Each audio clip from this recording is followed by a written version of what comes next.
You know, and God, I mean, God forbid Bo would hear me say that. Man, she would have a heart attack right now. She is like one of the sweetest human beings. And every time I use the word fuck, she goes, it's like she's gonna have a heart attack. It's like, but I said, baby, that's the most expressive word in all the human language. That's it. There's no more expressive word than that word. It's an adjective, it's a noun, it's a dangling participle, whatever that might mean. But whatever it is, it's I You're was not going to walking get down away the beach. with those explanations, Jan. I'm sorry. It's the most versatile word in the English language, isn't it, Jan? Yeah. Yes, that's Yeah. correct. It's the most versatile word in the English language. And by the way, welcome everybody to Thinking Out Loud with Friends. And this is our 214th meeting. You are welcome to join the panel. And the only thing I'm going to say about that is that everything you hear today is opinion. So do your own research. There you go. And welcome everybody. So anyway, Jan. so as I was saying, life is what it is. Life is what you make it. I just emailed you the DM7 thing because it won't let me put it in the chat. Maybe I just don't know how to do it. All right, we'll talk about it again because those people who are listening right now might get some value out of this. If we could say, I'll tell you what, let's make it nebulous in the point where how to get involved, but tell them what's about to happen with the DM7. Somebody's giving a DM7 class, All right? For anybody who's in the Southern California area, in Fullerton, Mastermind Productions, which is a small company, a husband and wife company, and they do sound and lighting, and they have absolutely great gear. It's they have Ravages and CLs and QLs, or it's a Yamaha house for the most part. They have a handful of DM7s, and they're teaming up with Yamaha on July 25th to do 2 classes on the DM7, a 10 o'clock in the morning class and a 2 p.m. class. And when Kate, who's the couple is Kate and Chad, when Kate emailed spelled with me, a K, but I might mention it's spelled with a Kate. right, Although K. with a K, that's right. K is in Kate rather than C is in Kate, because Right. I've never met anybody who calls himself Kate with a C. But these days with the millennials and the baby boomers, it could be QUATE. Who knows? And Yeah. it's So she said both classes are the same. It's just repeating. So it's not an advanced one in the afternoon, which is one of the things that I wanted to know. And she said to hand it out to as many people that would like to come, till she said to go ahead and make it known to everybody. So that was perfect for tonight for anybody who's in the, that wants to do this. So there you go. When is it again taking place? July 25th. July 25th, for those people using the Roman calendar, which when is it is. Thursday. Okay, So Ken and Chris and Bruce, do you all want to go to the same session? I'm going to the morning one with Gary and a couple of my friends. I've done 2 shows on it so far, but I know they're going to tell me things that I don't know about it. So, and I just love to go down there. He's got such a beautiful shop, and Chad's a great guy. So I'm going down. I'm going in the morning. Now, even though it's not sponsored by Yamaha, are there going to be Yamaha reps down there? Well, one of the signups is Kate at Mastermind or the Yamaha. You can see it on the flyer that I sent you. There's 2 signups. So you're best just to go to email Kate and tell her you want to come, and she'll get your information. But Yamaha will be there, yes. Hey, Bruce, I put a link to the Master Training Education class right there in the chat for everybody. I see that. Thank you so much. Who's doing the teaching? Do you know? Is it Chad I don't know. or a Yamaha person? Well, it might be Chad, but since Yamaha's involved, it's probably a Yamaha. When they've done this in the past with other things, I went to the Ravage one, and it was a Yamaha person. I went there when the DM7, before the DM7 was actually released, and that's where I was introduced to the DM7, was there, and I got the rundown from the Yamaha guy, and it was really cool. Yeah, I went to NAMM, because Chad always mixes out in front of the convention center and between the convention center and the Hilton. And the one year, he couldn't talk about it. And he took me into the trailer because it was before it was released, and they had one in the trailer, and he showed it to me. But he was using the Ravage to do the band. But yeah, so I did see it. I didn't get a chance to touch it, but I knew it was coming. It was like, oh, I'll tell you, the hardest thing is for me to get used to is the fact that I think in eight fader mindsets, and this is 12 faders. Much better. Well, I'm getting used to it. And I've discovered after my second show that I'm starting to learn some shortcuts on the screen because the screen is packed full of crap. It's a little slower to get around on than a QL or a CL. But once you sort of learn what they were thinking when they laid this thing out, you see it's like, oh wow, if I do that, it does this, And there's so many user-defined keys, which actually makes it really cool. And I would disagree that it's slower to get around. I thought it was very responsive and pop to whatever screen you wanted extremely quickly. Well, It's yeah, felt in that faster. respect, yes, but Okay, I'm in not the sure what you mean beginning, then. well, I had to dig for things, and it just took me a few minutes to get places. It wasn't that Sure. it wasn't that its brain capacity wasn't fast enough. It was probably my Okay. brain capacity. Oh yeah. Okay, But- I'd agree with that. Yeah. Yeah, I had to go down into things to get to things that I didn't have to go down into before, or at least as far, because they've moved a couple of functions around and they call them something different, which kind of stumped me. And I can't even think of what they were at the top of my head, but I just know everything is there. It's just laid out slightly different as far as going places. But yes, it's very responsive. My finger didn't always work so well on the CL and the QL, so I had a pointer with the softy thing on the end, that I used to work with mine. And this new screen it seems to be very, very much better. And it'll be interesting to see what it looks like outside because, all the professional ski boats, they have screens now for, engine telemetry and all that stuff when you're out in the sun water skiing. And, why can't consoles have screens that show up in the sunshine, But I think what I've heard is the new DMs do. So. And I've used the DM3 a couple times, and it's a little sucker, but boy, I'll tell you, the damn thing sounds really good. That's good, man. That's really excellent. It sounds great, yeah. So if you need I'll tell you, with all the little consoles out there with X32s and M32s and all that crap, and the TF, Yamaha TF, and all that stuff, the new little DM3, what a sweet console, and it's easy to get around on, and it sounds really good, It's So let me say again what I said before, Bruce. If you're attending this seminar in Fullerton at Chad's place, if we can get the message across to Yamaha/Steinberg that we want that VST rack software to be available for us. Let me write that down. The VST rack software is what they sort of recommend to use with the USB interface for plugins. Oh, yes. So you have that USB interface that gives you 18 in, 18 out, USB-C technically, and then they recommend the VST rack software. But the way they have it licensed is that how do you get the VST rack software?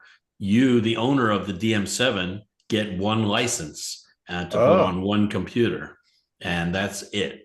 So I said to the guy from Yamaha, how are we freelancers supposed to set up a setup before we get there? He said, let me fix you up. Don't tell anybody. Okay, so I'm sorry, I'm telling you. But anyway, so he fixed me up. Shouldn't be. That shouldn't be. They should sell that software for $100 standalone, but they don't presently, and that's really bugging me because it's fine software. Now, granted, there are two other software programs that do virtually the same thing, but they're not Yamaha Steinberg. So I wonder if they do it as smoothly and use as little memory and as little latency as the VST rack software. And those other programs are what's it called? Audio Professor or something like that. Live Professor, maybe. Are you familiar with it? It's a program with which you can use many different types of plugins and run those plugins on your computer as the processor is your computer. And then the other one is Waves Performer. So Waves Performer uses your computer as the processor instead of the typical Waves way as they use a Waves server and you connect through a Waves interface of some sort. That's not happening on this mixer yet. So the Waves Performer accomplishes the same thing as VST rack, but it does it differently, I'm sure. So I don't know what's better or worse, but I felt like when I was, using that console for the first time, I wanted to use what they suggested, which was VST rack. So they fixed me up, and I felt very lucky that they did. That's very cool. Let me ask you a question, Kenny, regarding the differences between what you're just talking about right now and the Waves server. Isn't the Waves server have a license that goes with the board itself or the Extreme server compared to, so you only get one license as well? It's a different What's the kind of difference? situation. The difference is that that people that don't own the console can use the Waves software because you buy that software separately. In Yamaha land, you cannot buy that software separately. You have to buy either that DM7 series console or what's that, RUIO 16, that box. You get it with that also, but that's the only way you can get that software technically. And so the goal in my mind is to get them to sell it independently, sell that VST rack software independently. And I think the guy from Yamaha told me that it's a Steinberg glitch because of their policy about selling software. So I'm not sure what that means. Right. But my understanding now, do you own a bunch of Waves plugins? Or Sure. because I know that for example, Kurt, when he made a purchase of his Digigo consoles, he needed some a Wave server as well, and he had to buy all of these different plugins so that when a traveling engineer came in, he was able to allow them to have whatever plugins they want. Am I right on that, Kurt? We were just talking That's about the licenses. Yeah, that's the licenses for the plugins. What I'm talking about is the actual program that runs the plugins. And in this case, it's running them on a computer, not on a independent Waves or however, independent server. It's running them on your own computer, and it's really basic. And so it's called, I think they call that native, but I'm not positive. Well, I think the difference is Ken wants to show up with his laptop and plug it into somebody else's DM7 and use his stuff. With us, we have it all sitting on a server preloaded with the Waves plugins, but we are relying on the touring guy to bring his licenses to run them. So it's kind of, and by the way, the in the case of Waves, what's it called? Super Rack Sound Grid or Super Rack Performer. Super Rack Sound Grid works on the Wave server. Super Rack Performer works on the internal computer processing. So the difference is that you can buy those programs. You cannot buy DSP rack, VST rack from Yamaha Steinberg. That's the problem. what's Steinberg's involvement? They do the software with Yamaha. Oh, When you go to download that software, you're going to Steinberg's website. so it's a licensing deal that they have with Yamaha, probably that's they Something like that. Yeah. Yep. I guess Gamble didn't have anything like that, hey? Yeah, I don't have that problem. Yeah, good for you. You walk over to the right side of the console and you plug it in. The only plug-in you got is that one. Yep. You need a paintbrush and an air compressor, but you need a license. You need a license for the air compressor. That's all right. That works for me. So let's see what's going on. What else is happening around in the world other than the DM7s? Is that your choice of console now, Bruce? The DM7? Boy, that's a tough one. I think it may be because it's just it sounds good, and there's more, Yamaha gives you a really nice assortment of Neve and Dugan and a bunch of stuff, but Neve and some other plugins, and they expanded on it on the DM7. And so, I love the way the Dugan is implemented on there. What, 64 oh, it's channels so available? much better. Oh my it's God. fantastic. Yeah, it's like light years better than the CLQL. But the problem with it is, and here's one of the examples, right? So if you look at a strip, like you bring up your fader strip, with all your information on it for your fader, right? Up at the top or somewhere, there's the little Dugan signal, right? And you think, oh, this is bitchin'. All I do is turn it on and it works. And you press the button and the light lights up, and you screw with it and you discover that it's not actually working. So you have to go to the Dugan page, which is somewhere else. And you have to you click on channel 1 of the Dugan, and these 2 little tiny slots come up where you assign it to channel 1 in the console, if that's where you happen to want it, in and out, and it inserts it there, and it's permanently on post fade, and it does not take up I think the DM7's got 4 inserts, which is just mind boggling. because the QL and CL had 2 and the CL was very limited in how you used them. So, you know, you okay, Ken? You're shaking my computer. So, you know, yes, it's going to be probably my console of choice. The show I did last week, you know, Mike asked me what console I wanted. And I said, listen, I've done the show a billion times. I got the show on the CL, just send me the CL. So I did. And the whole week I was there, I was just thinking, man, I could have been sliding around on the DM7 getting even better at it, you know, but you know, it will be. Yeah.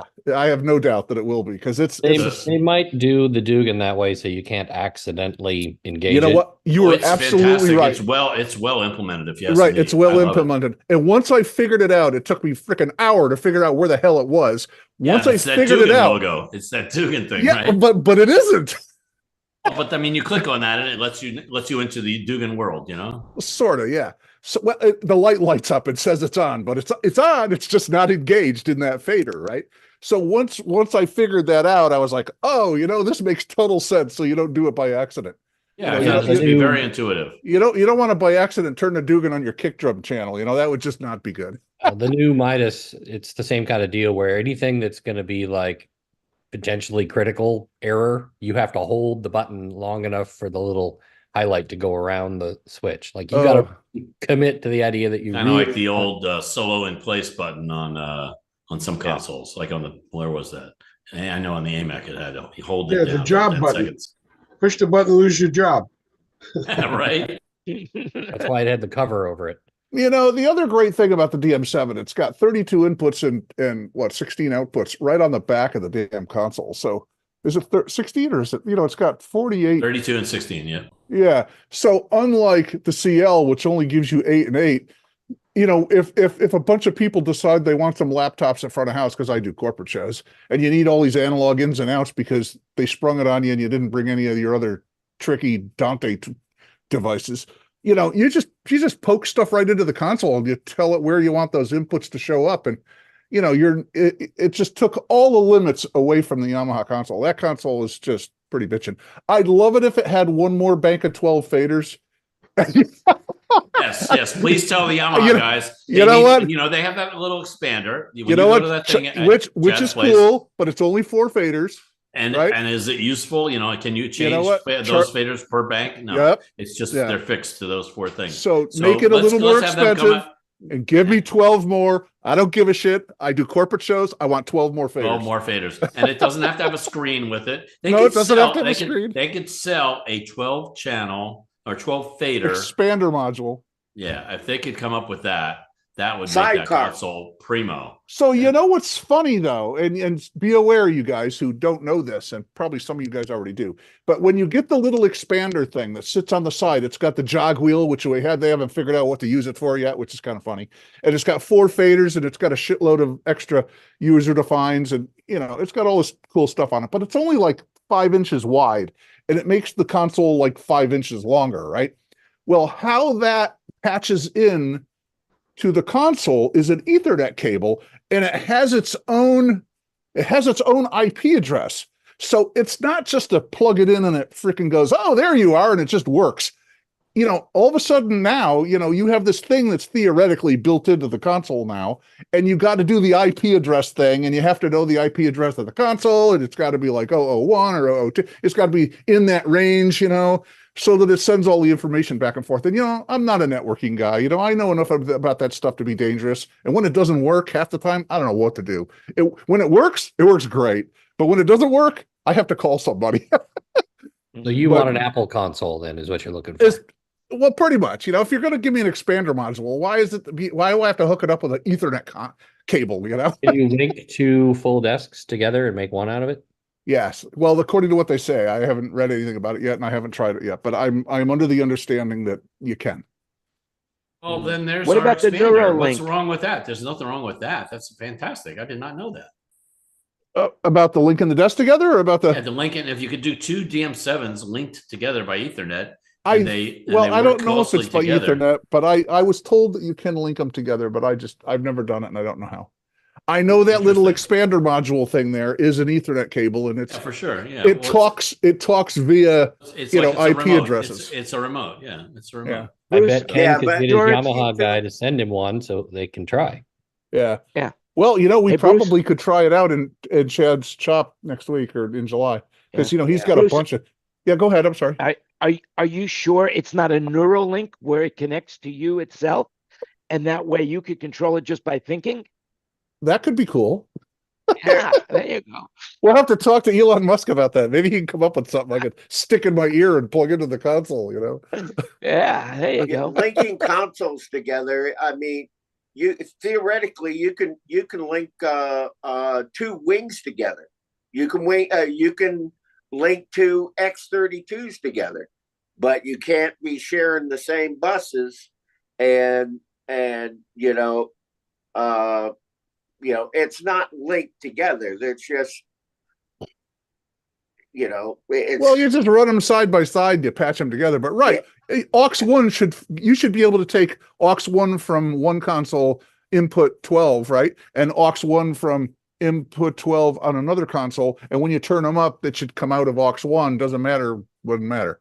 But you'd have to make one as the master and one as the slave. Yeah. Right. Yeah. Or not. Yep. I bet they have a way to do that these days. Well, I think some of the earlier digital consoles you could link them together that way, couldn't you? Well, the those consoles, I think the QL or the CL or something have, what do they call them? Sum ins or something. Just like they had on the 4000, they had like a sum in. Like it's a ribbon connector or something. No, I'm just talking about on XLRs. But and you can assign, I'm pretty sure in the CL there's some ins somewhere, or maybe it's the QL. One of those has some ins, because I remember I did a gig where I had a QL and a CL, and I did the sum in thing because, and then I think you can link the VCAs somehow on those two consoles also. So there are ways to link it, but you've also got a master and a slave.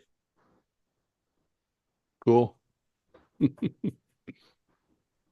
So we know what Bruce is using these days. David, you use a lot of consoles. I mean, when you're traveling, it seems like you are really using a lot of consoles. I use all the consoles. So, David, tell me about the Wing. It's such a gorgeous little console. And, I'm scared to death of anything made by Behringer, but I've heard that it's not a bad little console. I thought it was pretty cool. It sounded really good. It looks great. It's pretty spacey looking. Giant screen, lots of features. I was very happy with it. And how intuitive was it, David? Behringer in general is less intuitive than most of the other consoles. Oh, yeah. So this is a Behringer. So therefore, it's less intuitive than I would like it to be. But it didn't take me long to figure out what I needed to know, and then it was okay. Having been on so many of them, it's, you can figure out stuff pretty easily. Let me ask you this, David. There's the Behringer Wing. There's the Midas. What's it called? HD96. HD96, yeah. So you've used both of those, I trust? Well, the HD96, I think, is a much more expensive console. Right. But my question is, intuitiveness level of each one of those. How would you rate those? Like compared to a Yamaha. If you're used to using Yamaha consoles, which a lot of us are, would you adapt well to one versus the other better? I would say that, first of all, in my opinion, Yamaha is the most intuitive of all the consoles. So being that as a given, of course, those other two are not as intuitive as Yamaha. Now, how far behind they are, they're still Behringers. And the Midas also has its oddness, but I would say the Behringer may be a little more difficult to figure out, but with the kind of brains that we all have on digital now, we've all been doing them for decades, you can figure it out. It's not that hard. The Midas. What I use as a guy, sort of a judge of how easy it's going to be, is like when I look at a channel, I bring the channel up on the screen, and I want to do something simple, like assign that channel to VCA number 1. How do I do that? On Digico, it's totally what I would call ass backwards. You're not assigning that channel to a VCA group. You are joining a control group. It's a whole big deal. So do you have to go to the VCA and then go get the channel to bring it there kind of mindset, as opposed to the Yamaha where you just go there and you push the button and it says, oh, okay. Exactly my interpretation of what I it found is. the Digicos On the Behringer /Wing/Midas, the DCA assigns are you hold down a DCA, and then you just, as you hold it, everything lights up that's in that DCA, and you just hit the buttons. They make it very simple. But you have to know to hold down that button, that DCA button, and then it's good. You know, how do you get to the channels that don't happen to be on your surface right now? You can change the surface all you want. You can go to any one of the levels. If you're holding down the DCA button, your input levels are still are available, and you just go to each one and tap whatever you want to be into the DCA. Because in Digico land, you can also go to the input list, the channel list, I should say, and you can select them on there if you want. I don't remember if there's that, but what I wanted to bring up was in intuitiveness, one of the Midas things is you have to hold the button down long enough. If it's like Kurt said, if it's an important button and you're going to make a change, you need to hold it down. Well, that's not intuitive at all. You have to be told that. You can sit there and try and enter stuff and it won't enter. And you go, what the fuck am I doing wrong? And then you realize someone says, no, you have to hold the button down to do that. Yeah, that's a little weird because certain things will just happen immediately and certain things won't. It's only things that could end your gig that you have to hold the button down. If you want to just like turn on the phantom power, well, actually that might be one of them. If you want to like turn on a compressor, you can just touch it and it'll happen. Oh, I think it's a great idea. The point is it's not intuitive. You have to know to do it. And then there it is. It's easy. We were playing with them the other day because we thought we were going to mix the show we just did on them, but we decided not to. And one of the weird things is like we had done in the shop, we'd saved some starter shows, just so we could kind of have a template to work with. And then we went to fire them up and we pulled those shows up and none of the IO was configured. We had configured it in the shop and it was all working and passing signal. We talked through it with a mic and routed it to speakers and all that stuff. And it turns out that like on an M32, if you save a show, when you fire back up, you'll have the show. On a HD96, you have to save a scene within the show, right, or you won't get any of the stuff you did. You'll have a thing that's called, front of house starter, but nothing you did will come back unless you save a scene. Oh, that's a little scary. Isn't that true on Digico? Isn't that true on Digico also, Kurt? I believe so. So if you lose power in the middle of one of your sessions, it'll come back. There's autosave and stuff like that. It's when you recall a scene. Right. Or a show file. One of the reasons for that is, I used to travel with when Midas first came out and they were big. I had a show file. Okay. I ended up having to do my show file without any routing because on an M32, you would save your routing in your show file. You go to somebody else's system and you give it to the to the A2. I would never load my own show file and say, here you go. Well, it brought up the routing for this other the last system that I used, and all of a sudden the monitor guy would lose all his inputs because the master console would reroute it to this other system's routing. Yeah, you can set what recalls and what doesn't on pretty much all of them. You can tell it not to change the IO config, and then you do that manually. Right.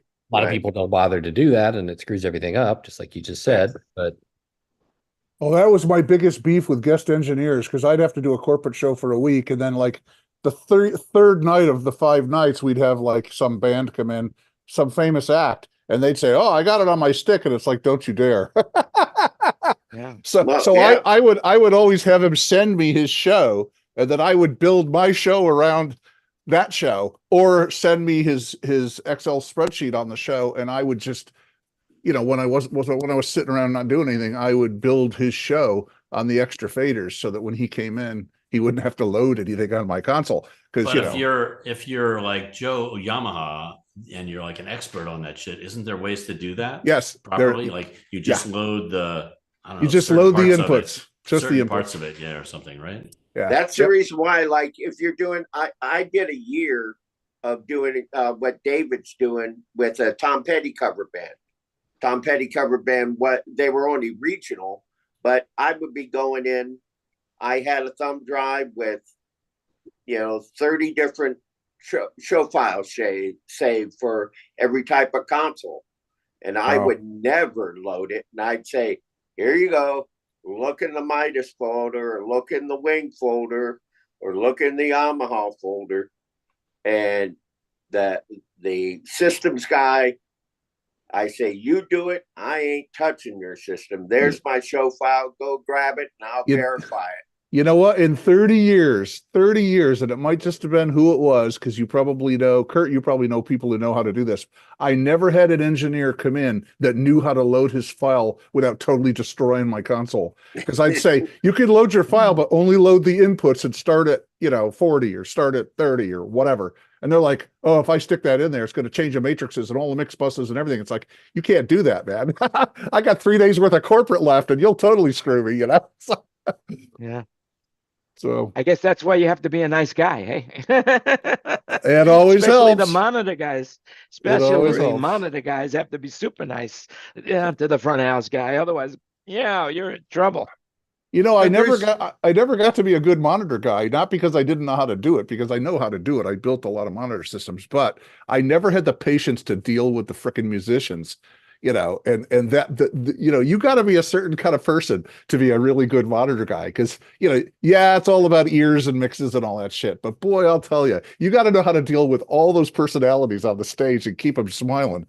That's why Manilow's current monitor guy, who has been there for 12 years or more, is so successful, is because what is his degree in?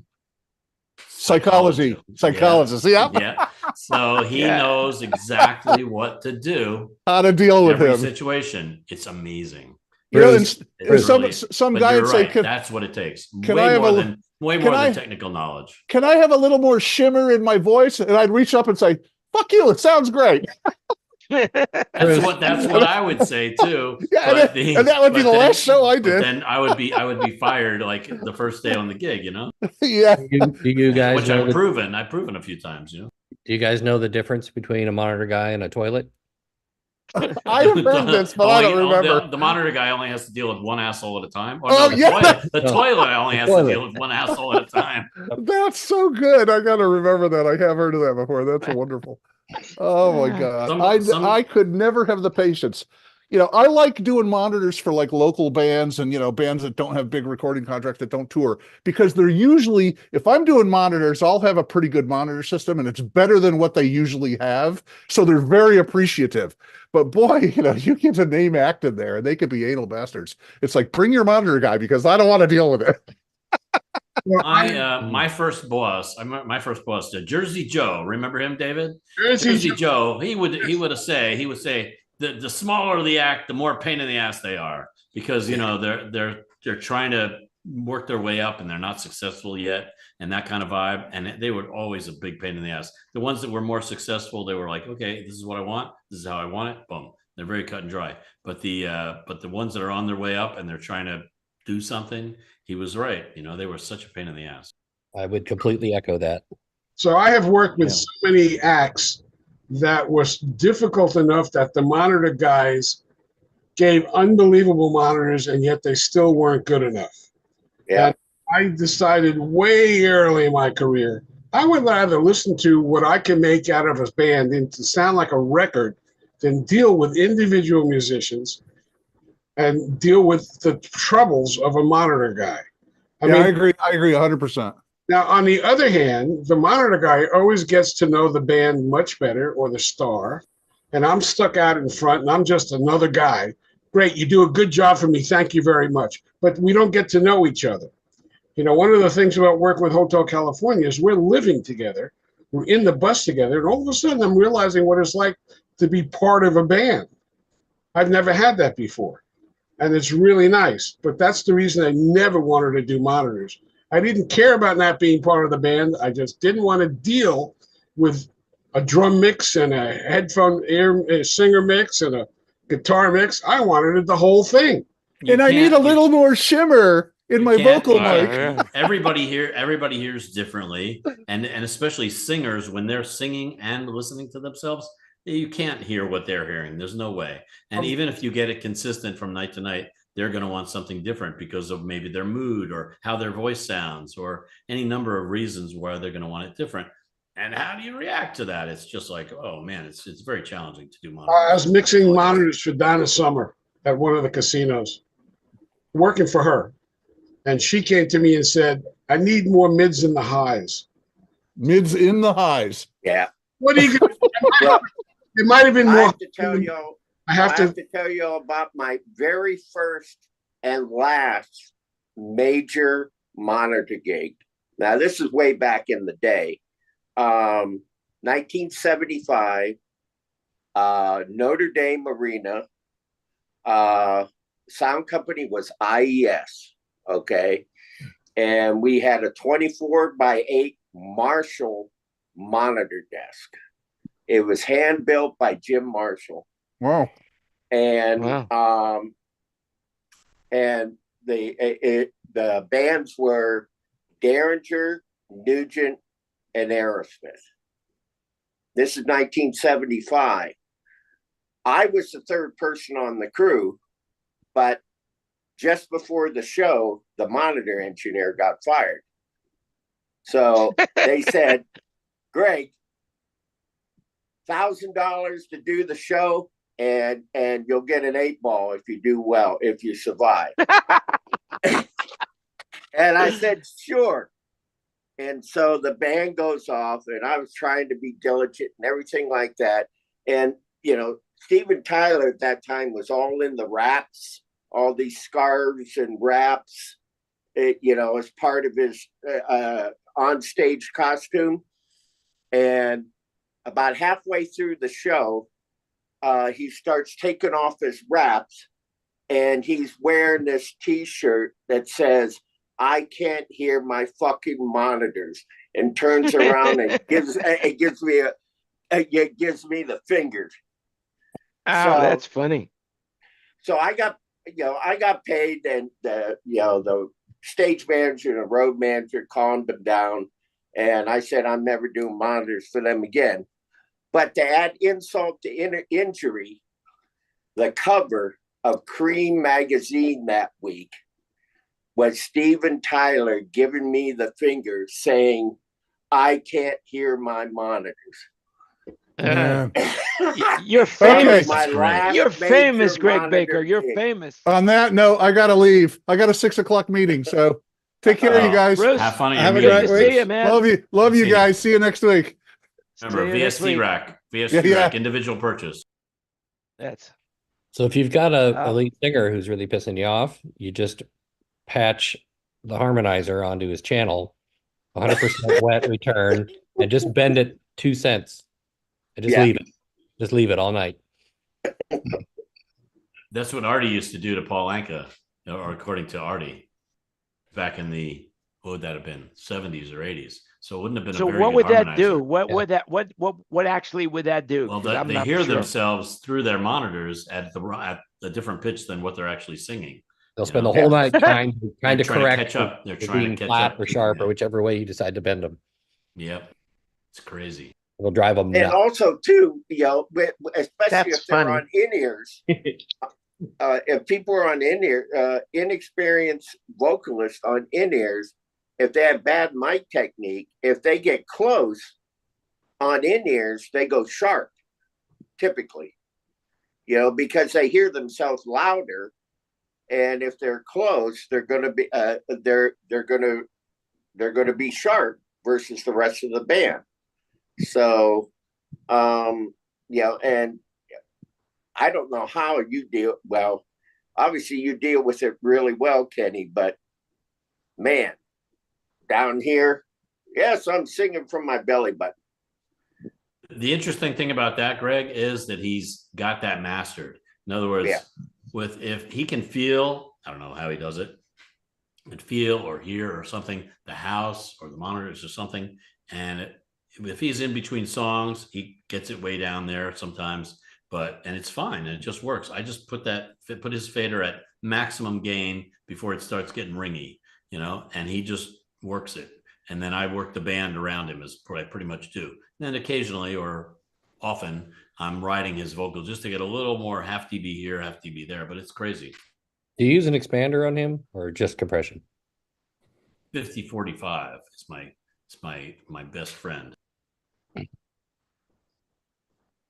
So now how does this affect a guy with perfect pitch or a singer with perfect pitch? Like, for example, James Taylor, who's known to have perfect pitch. How would that affect him?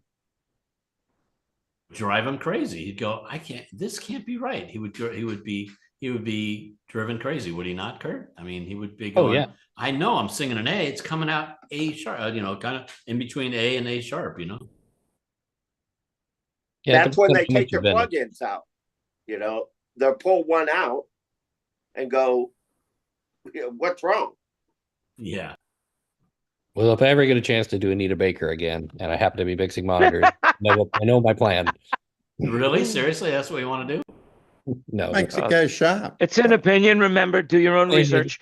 No. Let me ask you this: what was your experience with Anita Baker in the past?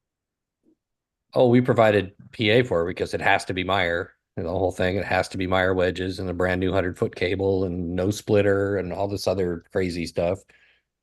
Can't go through a split. It has to go 100-foot brand new cable that you have to open in front of her. It has to go straight into the monitor console and then come line level out down its own individual wire that's not part of the snake to front of house into the front of house console. And it can never go through a splitter. You know the reasoning behind that? I mean, reasoning behind that? I don't know. Somebody told her that one day. She's insane and she's hard to deal with. Don't forget, very difficult to deal with. She calls herself the crazy lady, or at least she did when I worked for her. And she knew that she was over the top crazy, but she must have a reason for any of that. It must have been that somebody told her that's the right thing to do. Somebody told her that. When I worked for her, we had preamps. It was before everybody had Avalons and preamps like that. But we have what were the preamps? John Hardy or something? Joe Meek, maybe? No, they were. I think they were single space black little things, like $2,000 a channel or something. I think it was John Hardy, maybe. Yeah, John Hardy sounds familiar. Anyway, and we just went right from that preamp, and then we went into a splitter and stuff. But somebody must have taught her that you don't want to do that because that's what messes up your sound.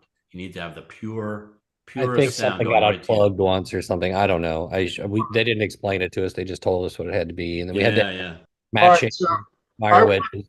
I worked with her after that. Well, after that, she had gone to Midas training school. Wait, she went to Full Sail, you mean? No, well, I don't know. She went to somebody. She took a class, the Midas board.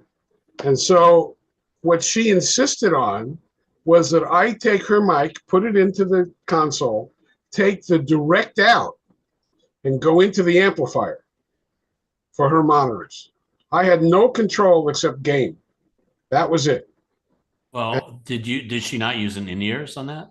No, she was using floor monitors. Oh, interesting. Okay.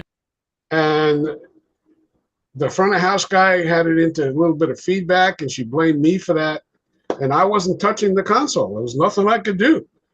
So what I actually did was I put a reverb feed together because she had a single, I guess it was UPA. She had a single UPM in front of her. And then I put a left and right stereo in front of her. UM1, yeah. Yeah, a UM1. So then I gave her a separate reverb send, and I said, "How's this?" And that was it. And that was it. There was nothing else I could do. No EQ, no nothing. Yeah, she insisted on the UMs when I did her in Seattle, and they were impossible to get. We had to get them from Meyer directly, and they dug them out of some back room somewhere. And you had to provide I think it was a SIM trace that showed that they were identically matched. Oh my gosh! Somebody has gotten to her and made her even more crazy than she was when I worked. She fired her monitor guy in the middle of the show, and I was supplying stacks and racks, and it was another company who was doing the gig. And there was nobody at the monitor console, and I start to walk over there because I'm thinking, well, somebody should at least be near this thing in case something happens. Because she fired the guy right in the middle of the show, and the stage manager gave him $500 and pointed at the back door, and he walked out, picked up his backpack and left with half the show left to do.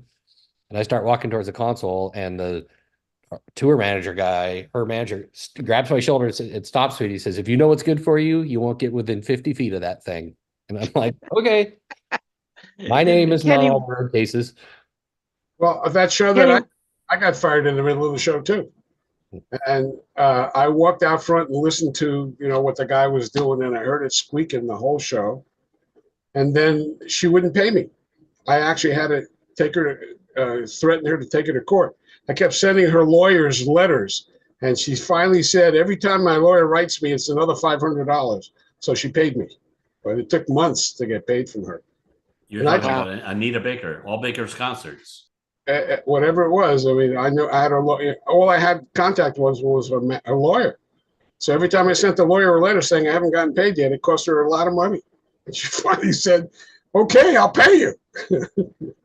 Stop torturing stop costing me money from other people. Yeah, right. Now, Kenny, wasn't it you who did Anita Baker at a theater and got a horrible sound review or something like that? Yeah, worst ever. Yeah, talk about it. The headline in the LA Times was "Not So Quiet Storm Storms into the Universal Amphitheater" or something like that. Or said something about 9 Inch Nails, Anita Baker, blah, blah, blah. And it went on to just talk about what songs she did and how bad the sound was this and how bad the sound was that. Oh, I got a whole story for you if you want to hear it. And I got the newspaper also. Because I dug up the newspaper article, I found out what date it was and stuff. And those kind of things are now available online. So I now have a copy of the newspaper. I could show you.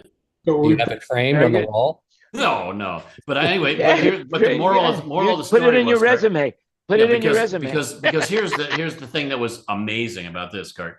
Despite all this stuff we've heard about her, and despite all this stuff we know about how she acts towards sound people, so I knew for a fact that I was getting fired that night. When I went to the gig, there was no way any performer would allow that kind of review and allow the front of house guy to continue working for her. There's no way I should have kept that gig. So I said, I may as well just cut to the chase here. I got to the gig and she was down on stage, like rehearsing or, just getting the feel for the stage before the band got there. So I went down to the stage. I said, "I'm really sorry about that review." She said, "What review?" I said, "Oh, the LA Times." And she just a little paper. And she said, "Oh, don't worry about a thing. These are my reviewers right here. And I see them having a great time." And she's pointing to the front rows of the audience. I was like, "Fantastic. Okay. All that stuff we hear about you is not true, apparently." And I went on to work with her. I went on to work with her for a few more months before I got the Julio gig, which took me away from her. And I never actually got fired from her. That's cool. That's a great story. You know what I think next week what we should do is horror stories from the road. Everybody's got a horror story, and I think that would make good listening. And Wayne, I'm sure you even have a horror story too, right? I'd have a few. Good. So you'll have something to say next week. All right, that's enough. We've heard enough from Wayne. All right, next. Moving on. No, I'm only joking, Wayne. Come on. But Ken Porter is in the room, ladies and gentlemen. We haven't seen him in a couple of weeks. How you doing there, Kenny? All right, there you go. I think Ken Porter's room is in the room. Oh, that's what I was just gonna say. Oh, his room is in the room. There it is. Not so quiet. Storm blasts into town. Now, did they spell your name correctly, Kenny? I think Ken's cooking. Ken Newman, I don't see your name in the business. They didn't spell my name right at all. But they just said maybe she spent too much time watching MTV during her 4-year break from concerts and became enthralled with the thunderous sonic assault of Metallica. Or maybe someone just forgot to turn down the volume Tuesday at the Universal Amphitheater. It's hard to figure. Anyway, so when I actually called that reviewer on the phone and I said, "Can I speak to Robert Hilburn, please?" And I spoke to Robert Hilburn and I said, "Well, what show are you at again?" And he said, he told me which show. And I said, "Well, because I was at that show and I thought it sounded great." And he said, "Well, I just thought they could have made her vocal a little louder." I was like, "Oh, well, that's nice. I wish you would have said that because I'm the fucking guy that said that didn't turn down the volume." And I almost got fired because of your review. Anyway, pretty funny. Well, he So- says it's a high decibel thing, but what he really wanted was more of her vocal. I can't imagine anyone mixing her show at like Metallica level. Like that wouldn't even happen. It wasn't. Yeah. It wasn't particularly loud, but it was. But that's the way they wanted it. They wanted the vocal tucked in. They didn't want it, predominant like her records and stuff. So that's Too much cowbell, right? Too much cowbell. That was the record problem. producer sat right next to me and commented on what it was doing. He would say more or less vocal or more or less things, and it was just one of those not so vocal heavy mixes that he wanted. So sure, More enough, cowbell, more cowbell. And I remember, and you know who was this? You know who was the sim guy at that venue for me, because it was like we had a sim system on the road with us for all the shows, and that was kind of unique in those days. Not a lot of shows had sim systems because it was pre-smart. No, but next best thing, who? Dave Lawler. No, Dave Lawler. That's the funny thing. Dave Lawler had to leave because he had to go do monitors for Barry Manilow, because we had both left Barry Manilow to go do this Anita Baker thing, and then Barry Manilow sprung a week of work on everybody, and so I couldn't leave. But Dave said, "I'll get somebody to replace me," and that somebody was, come on, Kurt, you must know. Thorny. Ken Porter. It was Ken Porter. No. Thorny. Wasn't it? No, close. Vishwati. Close. Randy Weitzel. Who runs Smart? McCarthy. Oh. No, that's Smyer. Oh. Yeah. Jamie Anderson was my sim guy. Jamie Anderson simmed that system and made it sound like 9 Inch Nails. It was fantastic. It was great. Anyway, Jamie Anderson was the sim guy, and I was just, it sounded really good. It sounded uniform everywhere and everything, but it just wasn't enough vocal. But that's why you said. Do you want to? What year was this? Oh, good question. Let's bring up the article again and see what it was. I don't know. Jamie was still at Meyer then. Yeah, he was still at Meyer. Yeah. So it was a MSL3 rig, probably. No, it was MSL5s. MSL5. Wow, good question. What date it was? I think it was 94. I think it was the last week of 1994. It'll be in the head. Hey, Ken Porter, how you doing, buddy? You look good. You look really good. You look like you just got your ears lowered. How much? I think it's free. Come in. Oh, wait a second. I'll unmute you from here. I'll unmute you. There you go. You're unmuted. It won't let me do much, or I can't know if I'm talking or not. Do you hear anything? Yeah. We hear you fine. All right. For some reason, it's not normal. It's got a weird thing, and it keeps the meeting summary is on. Meeting is now streaming and live, custom streams, all sorts of stuff. Yes, those are true things. Everything you read is true. True. You can't believe everything you read, though, in most cases. But in this case, it's it could be an opinion, but that is a fact. It's not an opinion. That's a fact, yes. All right. So how you been? How's everything going? You must be really busy. Busy, bunch of traveling. Ended up Vegas for a little bit, and then ended up leaving Vegas Thursday morning and went to College Station, Texas for the George Strait event. It was way too hot down there. That was big. That was a big event, the George Strait event, right? Wow. Were you doing sound for that giant George Strait gig? Yep. Wow, good for you. That was amazing. That was record setting, right? Yeah. How many people? 110,940 for a ticket sold for a one-day show. A single performer, no tracks. No, wow, that's amazing. Yeah, that was a big rig, man. I saw the photos of that. It was mighty impressive. Well, thank you. Well, I guess. So tell us a little bit about the gig, because I only read about it. But what was the whole concept? Was this his last show, or did they bring him out? They bring him back from the dead? What happened? Oh, he is 72, I think. That's it? Yep. Well, the rest of the band is older. A lot of the band members are older. Several of them have died this past year, of the Ace in the Hole band, but he's still out there. We had, was it 9 or 10 stadium dates this year? And that was just the one in Texas they wanted to do in the round. So I would not be surprised if we was fine with that. I wouldn't be surprised if we do more in the round next year. They're in Salt Lake City this weekend. They got a weekend off, and then they go to Detroit and then they're in Chicago the 20th, and then they're off till the first week of December in Las Vegas at the what's that football stadium? Allegiant Field. Yep. Are these enclosed stadiums, roof stadiums? Some are, some aren't. We do How both. do you How are you do hanging in a around? stadium in the round? Yeah, without If you see the stage, G2 has come up. G2, Bramer, whatever, used to own a part of Brown United, and G2 has built a new pole tower, that steel pipe pole tower system that can do, 60, 70, whatever. It depends on the footprint. We were fairly narrow footprint since it's a country band. Doesn't need 80 foot. They were more like 60, 48 to 50 between poles. So that controlled how tall we could go with the towers. But I mean, it holds a lot of weight. So ground support, though. Ground support. Yep. Basically, trussing system. It reminds me of the U2 in the round tour. Yep. Well, do there's they have been water ballast? Big tanks on the ground? Yes, they had tanks in the structure and stuff underneath and how it went. Yep. Yep. Yeah, I flew delays on pretty something amazing. like that up here from G2. Yep. Now, didn't Ed Shearing have a problem at Allegiant within the round where they had to cancel the show at the last minute because it wasn't safe? The stage wasn't safe. Yes, he did. Yeah. They canceled it Did you- and rescheduled it for a couple months later. Yeah. So Ken, what kind of gear do you got on a system like that? What's he playing through? Well, that was a one-off there. So we kind of had to change some of the stuff we had out on the major tour, the regular tour dates.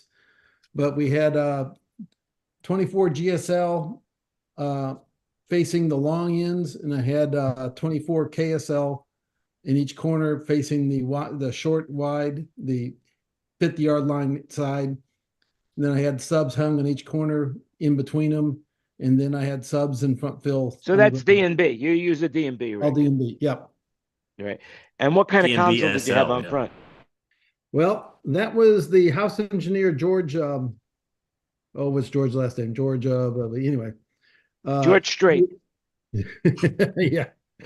Sings in Mitchell, right? We're getting old. All right. Yeah. He had SD12.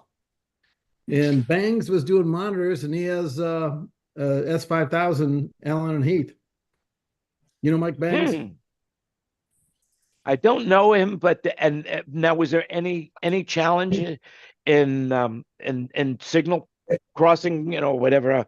What's gain sharing with the difference in the consoles? Nope, everything worked fine. In fact, analog split. I'm guessing.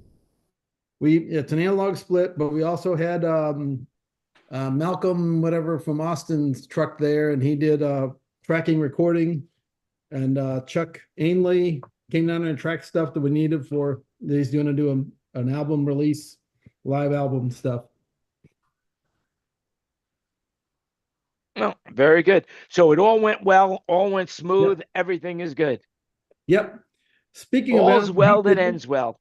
Did anybody go to the Allen Heath booth or demo room at Infocom? The answer would be no. So tell me what did you find out? Well, they basically have you can update a card in the DSP now, and it has more processing power, and it can run the 8 plugins that they have, and one of them's an auto tune, another one's a high-end reverb, a doubler. There's a lot of decent stuff in the EQ wise, but I just wonder why other manufacturers don't do additional DSP to run the stuff there, and instead of sucking all the DSP power in the console. So I can't answer that, but I bet Tom Durr was pretty happy. I'll bet he was happy. I saw him. He was smiling. Oh yeah, I'll bet, what a change going from a company that was basically phasing out of the industry into a company that is aggressive now to pick up as much market share as they can. Why don't you get Tom Durr to come on and tell us all about it? I would like that. I think that's a good idea. But next week I'd like to do horror stories from the road, and rather than the Alan Heath show. How about horror stories of the worst catering you ever had? Oh my gosh. I was thinking, Jan, it's cool that we can laugh at these horror stories now, because when they're happening, that's nightmare. That is live nightmares actually coming true. But when they're, a few years later, it's like, oh yeah, remember when we did that? Oh yeah. Yep. I got stuck in a country pen. Yeah. Or I've got a few horror stories myself to share. Or how about rating the bathrooms? A porta potty is always 0 when it's out in the sun and in the middle of a field for days. Oh Lord! But there's some others that's like, ooh, I can't even hold my breath to go in there. I'm surprised you don't have that in your rider. A personalized porta potty just behind the mixing position. That's it. Well, one time sanitized and personalized. One time there was a porta potty behind the mix position when I was doing Electric Daisy in Vegas years ago, and about 3 a.m, things were going on. Everything was fine. Although when I set my water bottle down on the case, it kept bouncing off the case, so I couldn't leave it there. And I went around back to the porta potty and opened the door, and there was a pile of toilet paper. And every time the bass drum hit, it was rolling off the roll onto the porta potty. Ken, I thought you were going to say there was somebody in your personal porta potty. Oh, that happens too. Oh my, nice. I'll tell you, some of these porta potties are really, really nice. I never had this experience, but I was flying back I don't know where I was, but I was sitting next to the guy, and it turns out he was from Live Nation doing Electric Daisy, and he said, "You wanted to come?" I don't know, too many people. He said, "Listen, I'll get you a parking spot right in front. No worries, you'll have VIP treatment all the way." I said, "All right, I'll go." So I went there. It was really amazing how the VIP treatment can be in Las Vegas in a field. And so I went to the bathroom, and it was a marble porta potty. I mean, it was gorgeous inside, gorgeous. And I'm taking a piss, and the guy next to me, and I'm saying, "My God, this is marble." And the guy next to me says, "What do you expect for $50,000 a ticket?" I had no idea what they charge for something like that. Yeah, but that wasn't really a porta potty. That was a portable truck trailer bathrooms. Yes, but it was super nice. Super nice, not just nice. Star something, Star porta potties or Star there's a bunch potties. Of. So the other thing too, did anybody see? The past couple of weeks they've been having the Olympic trials going on in swimming in Indianapolis. Yeah, they build a pool in a football. In the fucking split. Is that amazing or what? Yeah. Well, did you see that that's going to show up in 2028 in SoFi Stadium? In LA? They're going to in LA, the Olympics is going to have swimming in the SoFi Stadium. In the same kind of deal. In other words, they're going to dig a swimming pool, Olympic-sized swimming pool into. When you think about it, I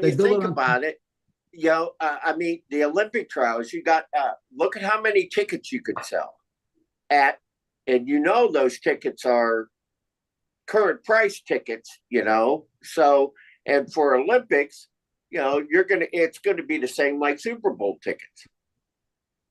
So what are you trying to say? We've all turned into money, money grabbers. Yeah. Yeah. The point is they build the pool structure around on the field and all the other stuff, and then they build the deck up around it so it's a false floor over on top of it all. Oh, and they have all the filtration they elevate underneath the ground instead of digging into the ground. They elevate the ground around it. Yeah, that's the whole thing. It's like Disneyland. It's like Disney World. When you go to Magic Kingdom, you're on the second floor.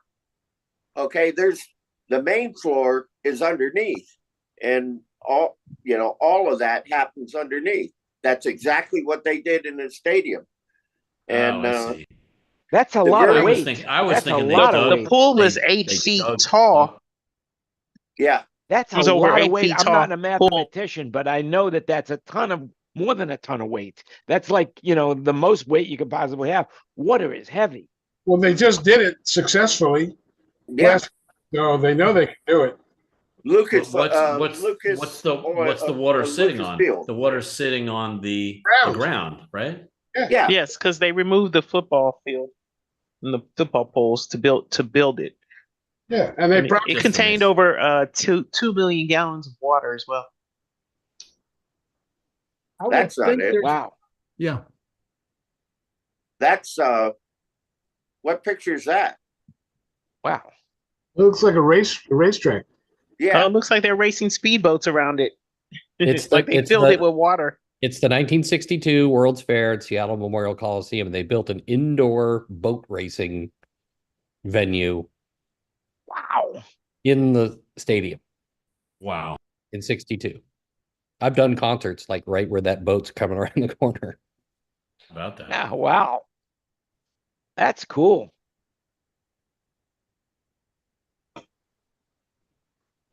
I don't know. Very cool.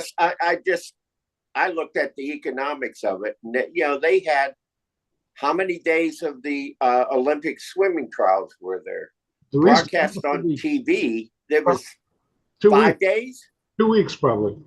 No. Well, they're having problems right now in France. I just read an article that the Seine River, where they were going there, where they were planning on having the swimming out in the river or the boating, is polluted too much. Have you heard about the protesters' plan? Oh, so they actually put up on social media in French at exactly what time you're supposed to go have a poop in the river, and because they're super upset about it, and it's because the Seine,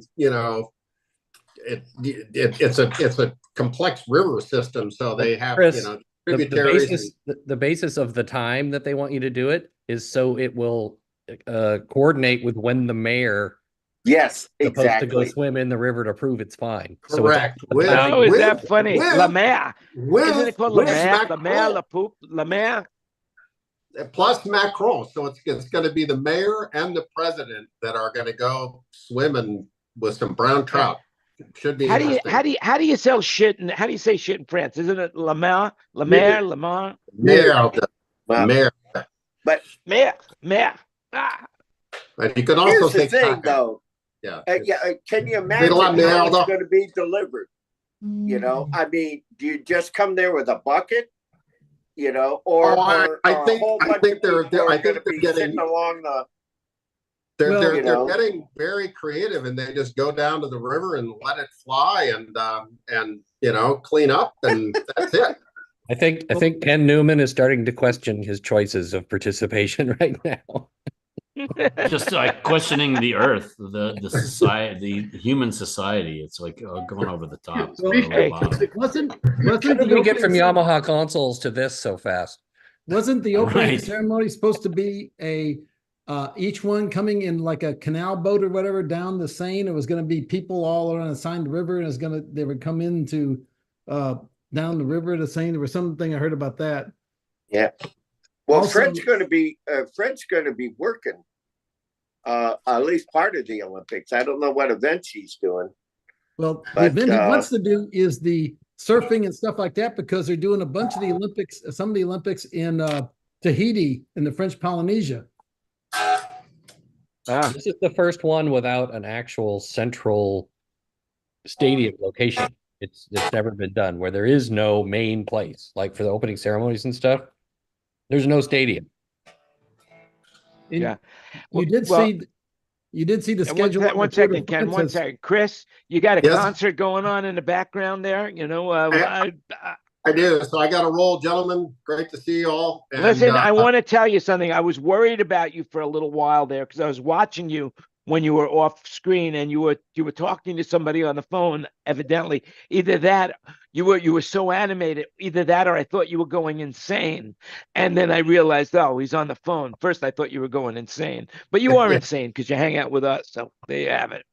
I was driving around in Torino with a guy that worked at Fiat, and we were in traffic leaving kind of downtown Torino, going out to his house in Piedemonte, and he had a cigarello and he had his knee on the steering wheel and he was making calls. And the entire time he was on the calls, it was nonstop hand gestures. And, sometimes the guy's screaming and getting upset and all of the hand movements and then just the knee underneath the wheel, keeping the car on the road. And then, every once in a while, a little puff of the cigarello.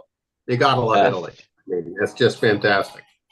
Absolutely. Anyway, let's say goodbye to everybody on social media. We'll stay in the room. We got a lot to talk about. Next week, we'll either have somebody from Allen and Heath or horror stories from the road. I'll work on it this week, see what we can do. But thanks for coming, everybody, and watching.